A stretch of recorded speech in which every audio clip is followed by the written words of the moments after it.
ভূমিকম্পের আগে কিভাবে ব্যাঙ মানুষকে সতর্ক করতে পারে, কেন এই ক্ষুদ্র প্রাণীটি মানুষের জন্য জীবন পর্যন্ত বিলিয়ে দিতে প্রস্তুত থাকে, ঘরে ব্যাঙ আসলে কি হয়, কেন ব্যাঙ নবী ইব্রাহিম আলাইহিসসালামের অগ্নিকুণ্ডে পানি নিক্ষেপ করেছিল, আর ইসলামে কেন ব্যাঙ হত্যা করা কঠোরভাবে নিষেধ আছে, এগুলো জানতে হলে ভিডিওটি শেষ পর্যন্ত দেখতে থাকুন।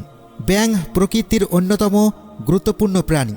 আধুনিক বিজ্ঞান যত উন্নত হচ্ছে ততই আমরা ব্যাঙের উপকারিতা নতুনভাবে জানতে পারছি। সুবহানাল্লাহ। ব্যাঙ শুধু পরিবেশের ভারসাম্য রক্ষা করে না, বরং পৃথিবীর ইকোসিস্টেমে এক বিশেষ ভূমিকা পালন করে। ফসল রক্ষায় ব্যাঙের অবদান এতটাই গুরুত্বপূর্ণ যে কৃষিবিজ্ঞানীরা বলেন ব্যাঙ যে কোনো প্রাকৃতিক জমির বিনামূল্যের নিরাপত্তারক্ষী। তারা পোকামাকড় খেয়ে ফসলকে সুরক্ষিত রাখে, যার ফলে অতিরিক্ত কীটনাশক ব্যবহারের প্রয়োজন পড়ে না।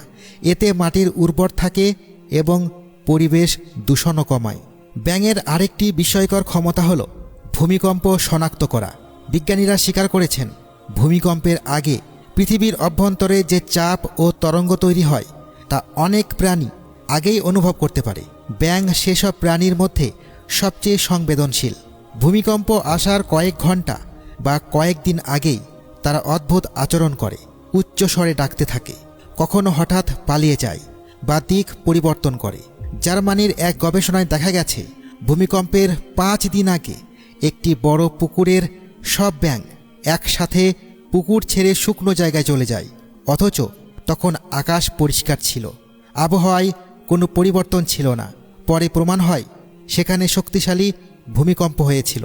আল্লাহ রাব্বুল আলামিন ব্যাঙকে এমন জ্ঞান দান করেছেন যা মানব নির্মিত যন্ত্র পারে না। আমরা অনেক সময় রাস্তায় ব্যাঙ দেখলেই লাথি দিই, পিষে ফেলি বা তাড়িয়ে দিই, কিন্তু এটি ইসলামে কঠোরভাবে নিষেধ। বিজ্ঞান বলছে ব্যাঙ এমন জায়গায় থাকে যেখান দিয়ে সাপ আসতে পারে। মানুষের সুরক্ষার জন্য তারা রাস্তার পাশে, কুয়ার পাশে, ঘরবাড়ির আশেপাশে অবস্থান করে। যখন কোনো বিষাক্ত সাপ লোকালয়ের দিকে আসতে চায় তখন ব্যাঙ পাহারাদারের মতো দাঁড়িয়ে যায়। সূক্ষ্ম শব্দ তরঙ্গ, মাটির কম্পন ও রাসায়নিক গন্ধ থেকে ব্যাঙ বুঝতে পারে সাপ এগোচ্ছে। তখন ব্যাঙ তার শরীর ফুলিয়ে 3-4 গুণ বড় করে, তীব্র গন্ধ ছড়ায় এবং সাপকে অন্য পথে যেতে বাধ্য করে। অনেক সময় ব্যাঙ নিজের জীবন দিয়ে মানুষকে সাপের আক্রমণ থেকে বাঁচায়। সুবহানাল্লাহ। ইসলামেও ব্যাঙের এই উপকারিতা ও পবিত্রতা বিশেষভাবে উল্লেখ করা হয়েছে।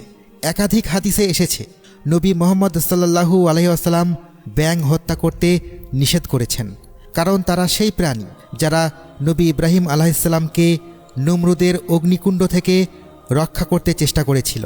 কিছু বর্ণনায় আসে আগুনে পানি ছিটিয়ে ব্যাঙ আল্লাহর পক্ষের পরিচয় দিতে চেয়েছিল। যখন জিব্রাইল আলাইহিসসালাম তাকে জিজ্ঞাসা করেন কেন সে এমন করল, ব্যাঙ বলে, আমি জানি আমার ছিটানো পানি আগুন নেভাবে না, কিন্তু আমি আল্লাহর কাছে সাক্ষী রাখতে চাই যে আমি ইব্রাহিম আলাইহিসসালামের পক্ষেই আছি, অত্যাচারীর পক্ষে নয়। আল্লাহু আকবার। তাই ইসলামী ফিকাহে পানিতে বসবাসকারী ব্যাঙের প্রস্রাবকে অপবিত্র হিসেবে গণ্য করা হয়নি। এটি পৃথিবীর একমাত্র প্রাণীর জন্য দেওয়া বিশেষ মর্যাদা। বিজ্ঞানীরা আরও বলেন ব্যাঙ পরিবেশের স্বাস্থ্যের সূচক। কোনো এলাকায় ব্যাঙ কমে গেলে বুঝতে হবে পরিবেশ দূষিত হচ্ছে, কারণ তারা পানি, বায়ু ও মাটির ক্ষুদ্র পরিবর্তন দ্রুত টের পায়।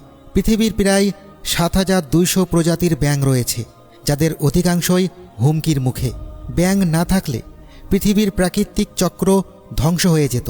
গবেষণা বলছে পৃথিবীর পোকামাকড় ৮০% কমে যাওয়ার পেছনে ব্যাঙের দিনরাতের কাজ সবচেয়ে বড় ভূমিকা রাখে।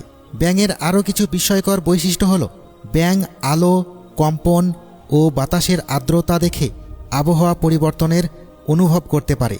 ব্যাঙের শরীরের রং মুহূর্তে বদলে যায়, যা তারা পরিবেশের সঙ্গে সামঞ্জস্য রাখতে ব্যবহার করে।